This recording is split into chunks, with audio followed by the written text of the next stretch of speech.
Nobody wanted to be the mountain man's wife, until she saw his gentle heart.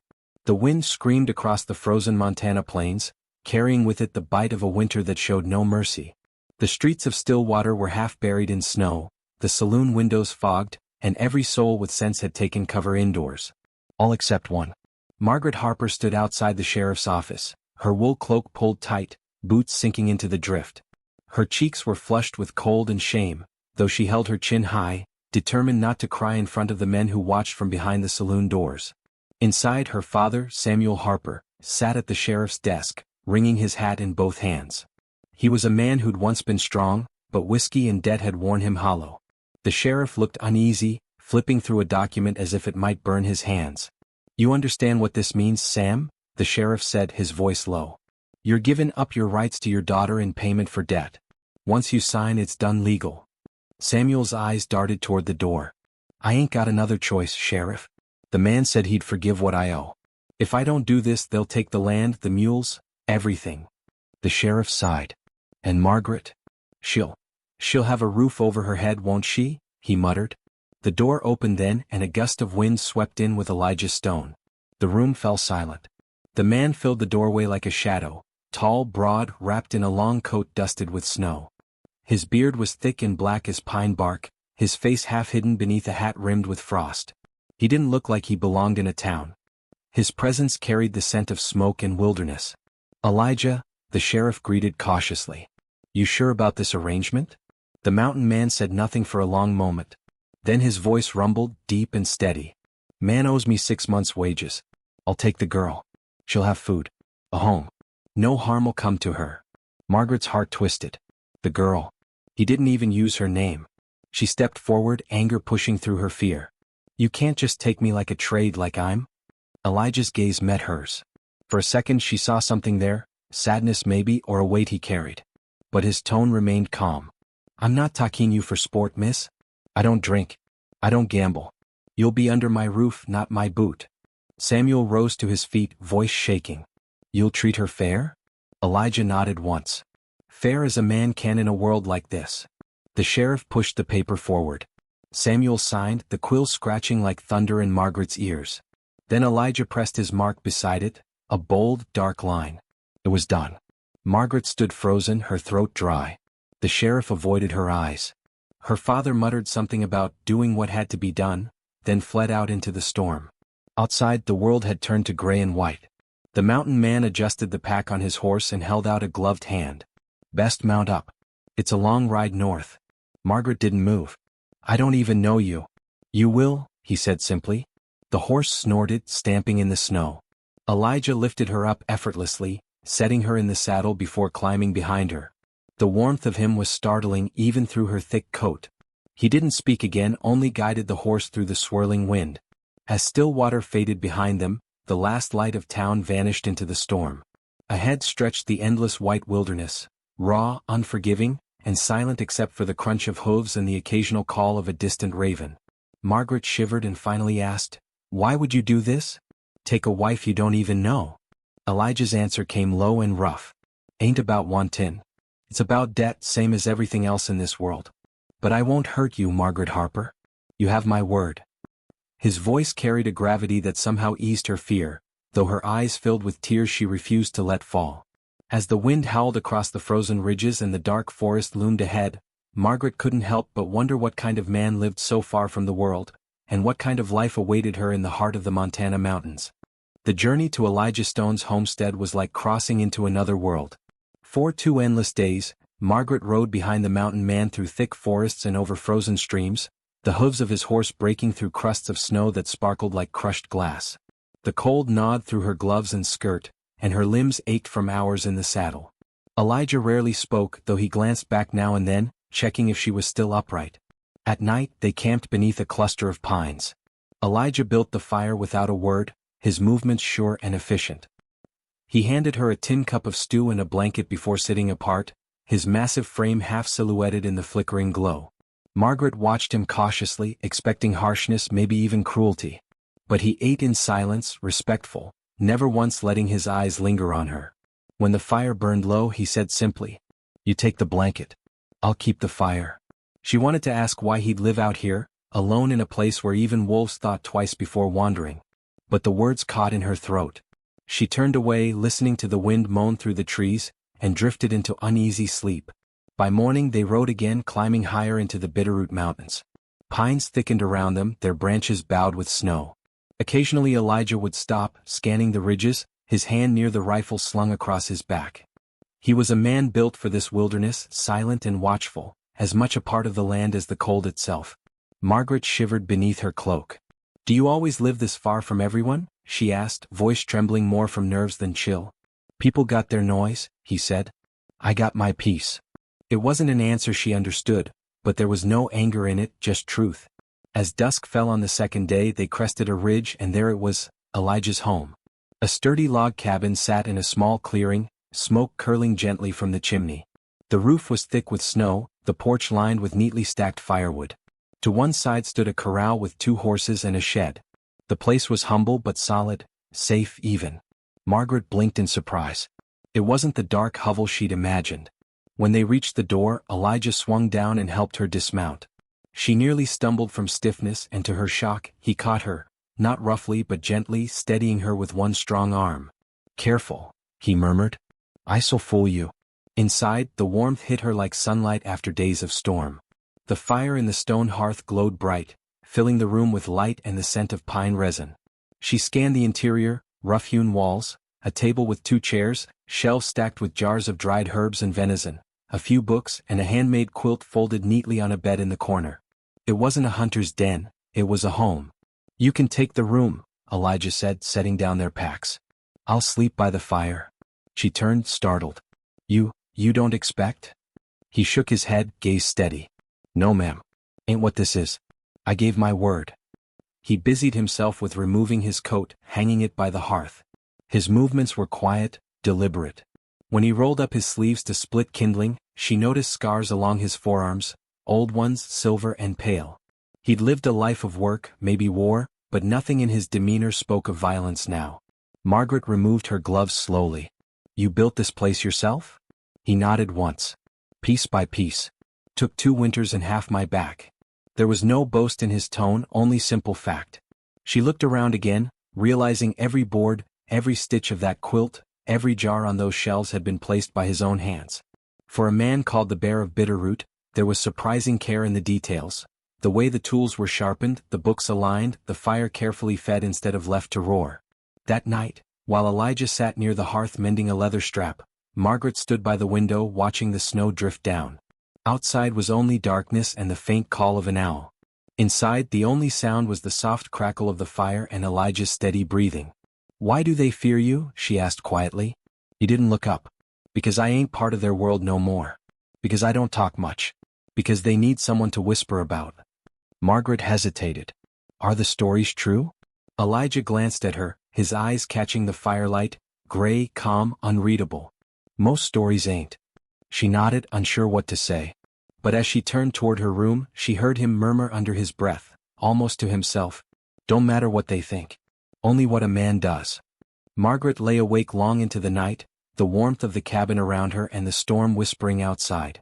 She had been sold into this life, forced into a stranger's home, but for the first time, fear wasn't the only thing she felt. There was something else, something she couldn't yet name, something that stirred quietly like the first thaw beneath the mountain snow. The days after their arrival settled into a rhythm, simple, harsh, but strangely steady. Margaret rose before dawn to stoke the fire, while Elijah went out to check his traps and hunt.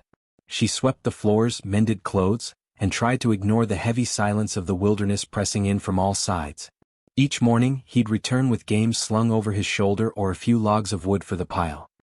He rarely spoke more than a few words, but his quiet wasn't cruel, it was careful, like a man and used to being heard.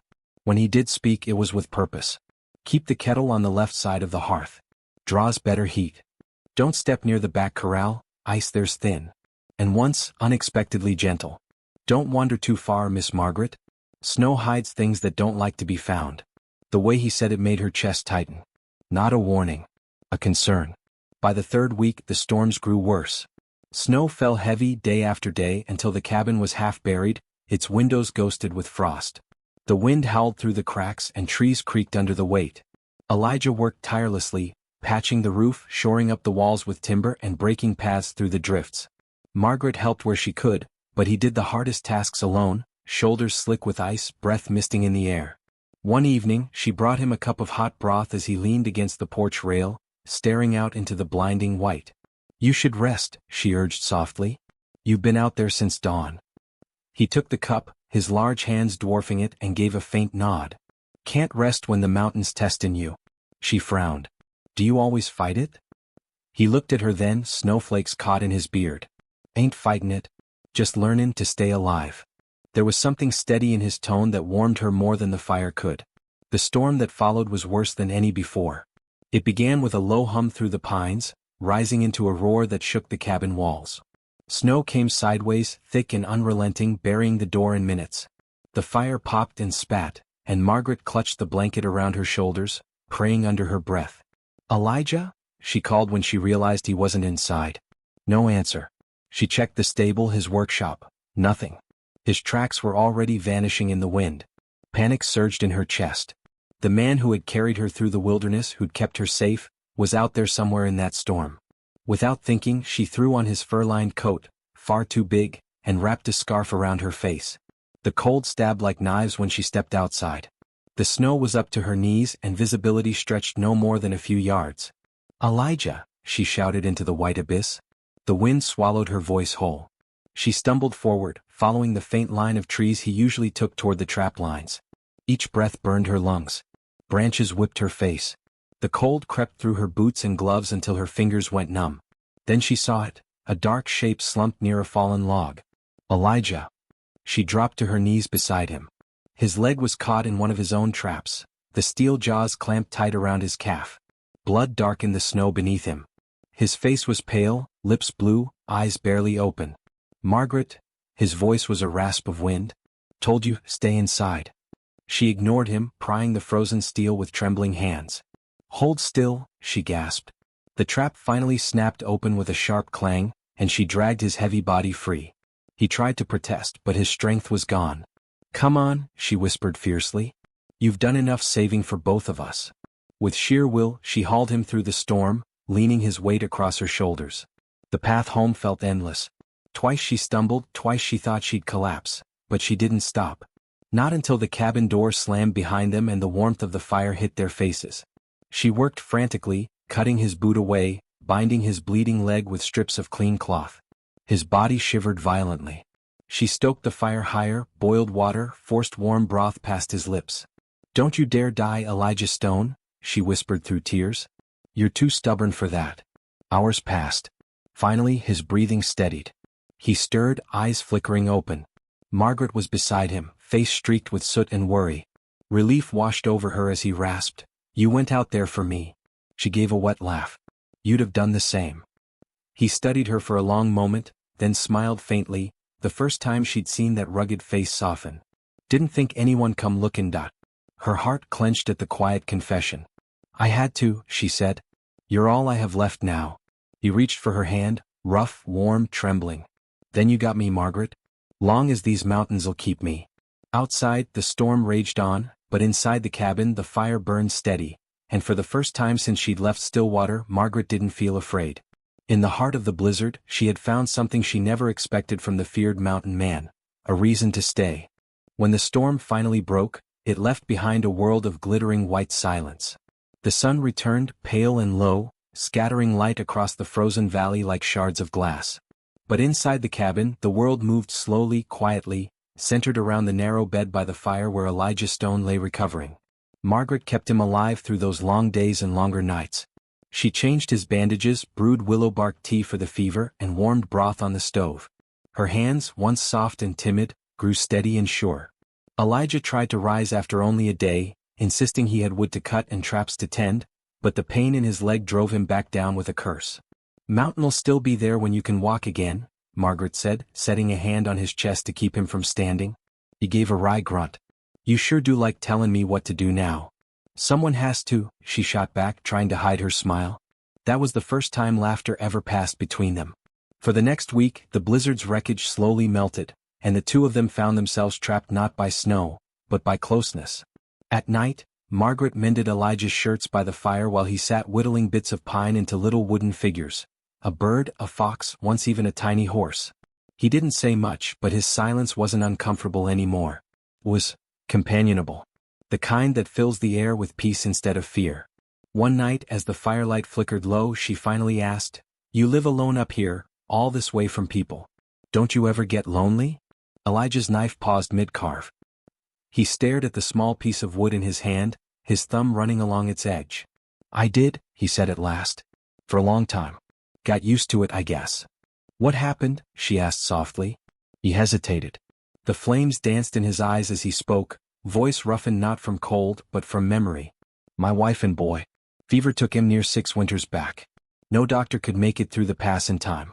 Buried him on the ridge over Bitterroot Creek. After that, I didn't see much sense in staying around people." Margaret felt her throat tighten. "I'm sorry, Elijah."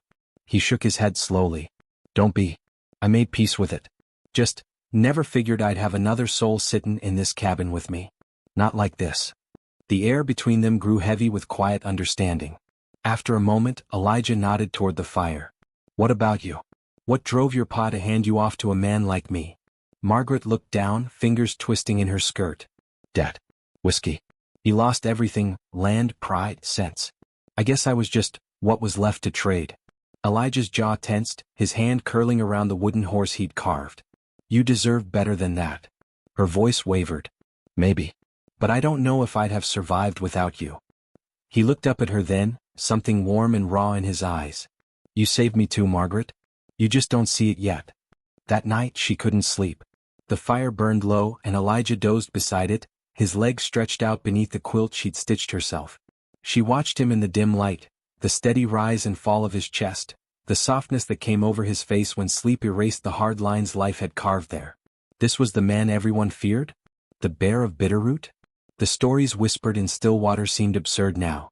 She turned her gaze to the tiny wooden horse on the mantel, its carving rough but careful, and she realized that beneath all that strength, Elijah carried a gentleness few ever bothered to look for. When morning came, the air between them had changed. It wasn't just necessity keeping her there anymore. It was choice, quiet, unspoken, but real. A few days later, Elijah's strength began to return. He walked with a limp, but he was on his feet again, fixing the fence and tending the traps she'd learned to help set. They worked side by side, and when the day was done, he'd thank her with a nod or a rare half-smile that warmed her through more than any fire. One evening, as they sat on the porch watching the sunset bleed across the snow, Elijah spoke again, softly, almost as if afraid to break the stillness. "Folks fear me, 'cause it's easier than feelin' sorry for me." Margaret turned toward him, her breath a small cloud in the cold air. "Then they're fools." He chuckled, low and quiet. "You're the first to say that." She smiled faintly. "Maybe I'm the first who bothered to know you." Elijah's gaze lingered on her for a long moment, something deep and searching behind it. Then he looked away, clearing his throat.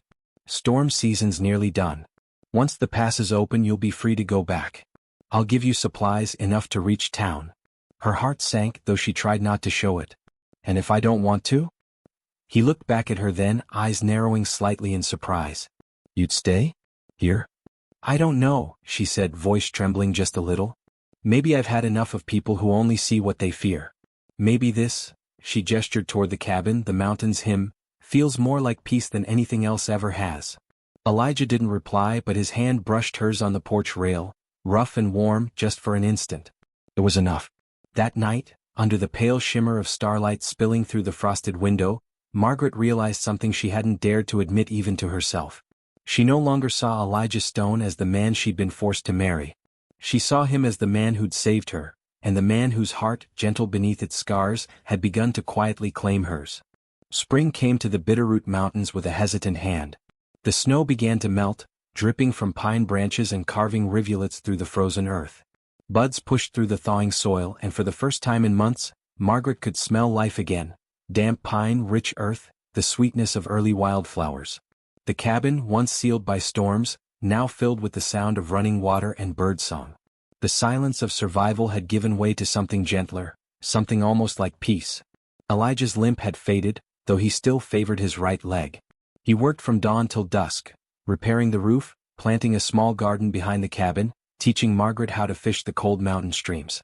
Their words were few, but the space between them was full of meaning now. One evening, as they sat on the porch watching mist roll down the valley, Elijah said quietly, "You've taken to this life better than I figured." Margaret smiled faintly. "Guess I had a good teacher." He chuckled, a rare sound that still startled her, low, warm, unguarded. "Don't let the mountains fool you, Margaret. They're kind till they ain't. One bad day can take everything." She looked at him then, the firelight from inside flickering across his face. "I don't scare easy anymore, Elijah Stone." And he believed her. The peace didn't last.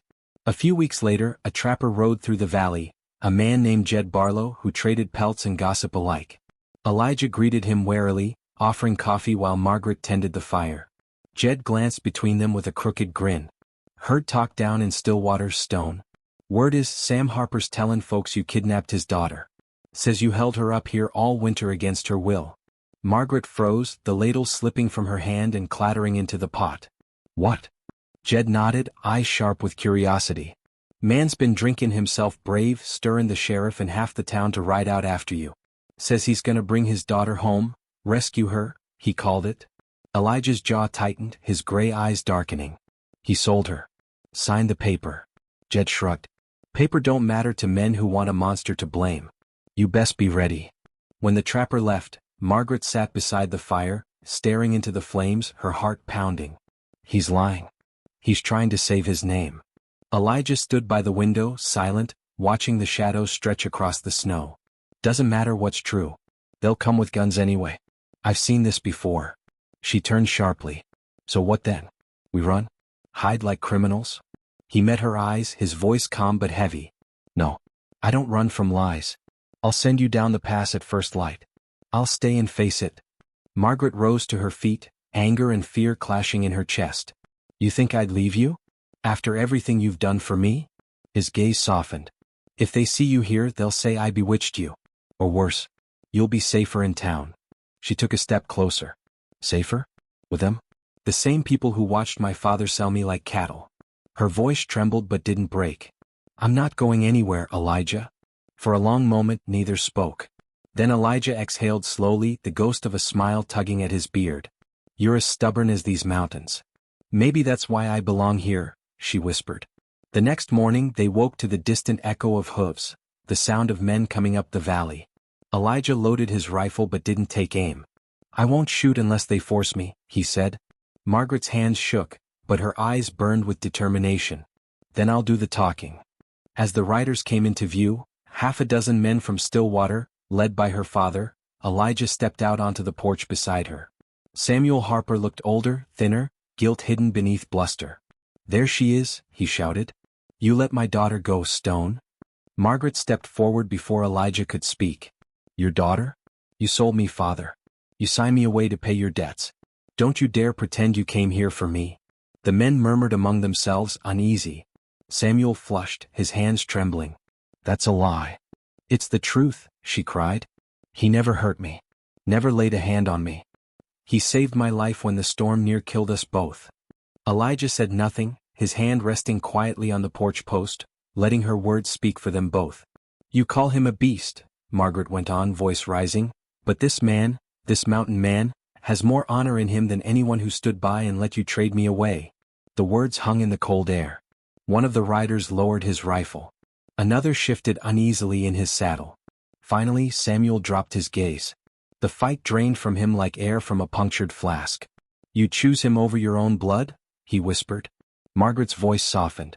"I choose the man who showed me kindness when no one else did." Her father turned his horse without another word. One by one the others followed, their anger dissolving into silence as they disappeared back down the trail. When they were gone, Margaret turned to Elijah, tears streaking her cheeks. "They'll never understand." Elijah reached out, brushing a strand of hair from her face. "They don't have to." That night, as they sat by the fire, the storm of fear had passed, replaced by something still, tender, and deep. "You spoke mighty fierce out there," Elijah said with a hint of pride. "Didn't reckon you had that fire in you." Margaret smiled through tears. "Guess I learned from the best." He chuckled softly, then his tone grew gentle. "I ain't much of a man for talkin', Margaret. But you should know, when you stood there today, I reckon my heart ain't been that proud in a long time." Her hand found his. Then maybe it's time we stop fearing what others think, Elijah Stone. Maybe it's time we start living. He squeezed her hand, rough and warm. Maybe it is. Outside, the last of the snow melted from the pines and a new kind of spring began, not just in the mountains but between their hearts.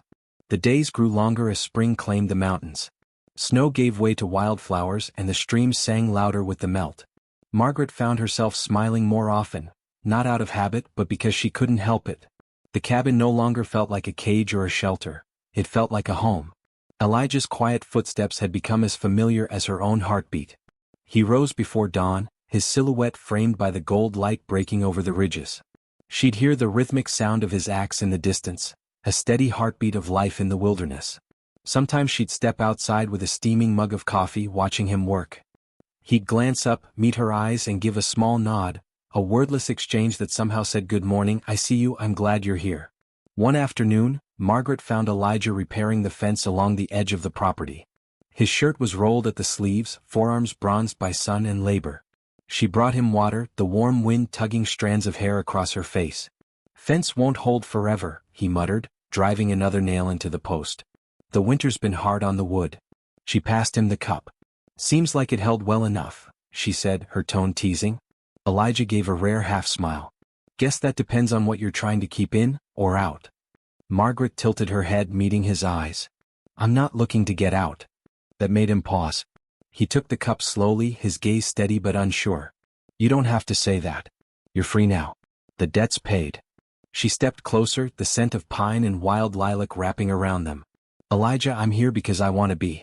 You gave me something my father never did, a chance to belong somewhere, even if it's just these mountains. He turned away slightly, jaw tightening with emotion he didn't quite know how to show. You don't know what it means staying with a man like me. I ain't easy company. Margaret's voice softened. You're kind, Elijah. You just hide it like you're afraid it'll be taken from you. He looked at her, then really looked, as if seeing her for the first time. The woman who'd once arrived cold, frightened, and bound by duty now stood before him with quiet strength. You don't scare easy, he said. Not anymore, she replied with a smile. That evening, rain swept in from the valley, pattering against the roof while the fire crackled low. Margaret sat sewing by the hearth when Elijah came in, damp from his rounds, carrying a small bunch of wildflowers, fragile and pale against his rough hands. She blinked, startled. Are those for me? He shrugged awkwardly, setting them on the table. Figured the place could use some color. Her laughter filled the cabin, soft and genuine. They're beautiful, Elijah. He watched her arrange them in a tin cup, her fingers gentle, movements unhurried. For the first time he realized how empty the cabin had been before she came, all wood and silence, no warmth, no laughter. Margaret, he said quietly, I ain't good with words but I want you to know. I'm grateful. For the way you've made this place, made me, feel alive again. Her hands stilled. She turned toward him, eyes glistening with unspoken feeling. You saved my life, Elijah. But more than that, you showed me what it means to be cared for. He hesitated, the air between them charged with a tenderness neither dared disturb. Finally he said, his voice rough but honest, I care for you, Margaret. More than I ought to. She took a small step closer. Then don't stop. The storm outside grew wilder, rain slashing against the windows, thunder echoing across the peaks. But inside, the world was soft and still. Elijah's calloused hand reached for hers. It was a simple touch, yet it carried the weight of every silent moment they'd shared, every kindness, every risk, every breath they'd taken together to survive the winter. Margaret didn't pull away. She looked up at him, her eyes shimmering in the firelight. You don't have to be alone anymore, Elijah. He swallowed hard, emotion thick in his throat. I don't deserve someone like you. She smiled faintly. You don't get to decide what you deserve. Sometimes the heart does that for you. Elijah exhaled, a deep, shuddering breath as though letting go of years of loneliness. He brushed a thumb across her cheek, rough against smooth skin. You've got a way of speaking that cuts right through a man, you know that? Margaret leaned into his touch. Maybe someone needed to. When the storm finally eased, the cabin was dark save for the embers glowing red. Margaret rested her head against Elijah's shoulder, listening to the steady rhythm of his breathing. For the first time since she'd come to the mountains, she felt utterly safe. The debt, the fear, the cold, all of it seemed to fade into the sound of rain easing on the roof. Outside, the land was waking to spring. Inside, two hearts, once hardened by circumstance, had begun to thaw, finding warmth not from the fire but from each other. By summer the Bitterroot Valley had transformed. The snowcaps receded into mist, and the meadows erupted in color, lupin, paintbrush, and wild roses blooming where only frost had reigned before. The cabin sat surrounded by life, the air thick with the hum of bees and the scent of pine. Margaret and Elijah worked side by side, no longer as strangers bound by circumstance, but as two souls who had quietly learned to move in rhythm. She tended to the small garden they'd planted in spring, her hands dirt-stained but steady. He built a new barn wall, his hammer echoing across the valley. They didn't speak of love often, neither of them were people who needed to fill silence with words, but everything about the way they moved around each other said it plainly. A shared glance, a meal cooked together, the comfort of knowing the other would always return before sundown. One evening, as the sun melted behind the western ridge, Margaret walked down to the stream that wound through the clearing. The water shimmered gold, reflecting the sky's dying light. She knelt and dipped her hands into the cold current, lost in thought. Behind her, she heard Elijah's familiar footsteps crunching through the grass. "You've been quiet all day," he said softly. She turned, smiling faintly. "Just thinking." He studied her face, then sat beside her on the smooth river rock. The current whispered past them like a secret. "About what?" She hesitated, watching the light fade. "About what comes next. You paid my father. The debt's long gone. If I wanted to, I could go back to Stillwater." Elijah's face hardened slightly, though his tone stayed calm. "Do you want to?" Margaret looked at him, her eyes searching his. "No. But I wanted to know if you'd stop me if I did." He took a slow breath. "You ain't something I own, Margaret. You're free to go. Always have been." She nodded, but her voice trembled as she whispered, "Then why does it hurt to even think about leaving?" Elijah turned toward her then, the last light of dusk painting his features. Rugged, scarred, but softened by something she hadn't seen when she first arrived. "Maybe," he said, voice low, "because somewhere along the way the mountains claimed you. Same way they claimed me."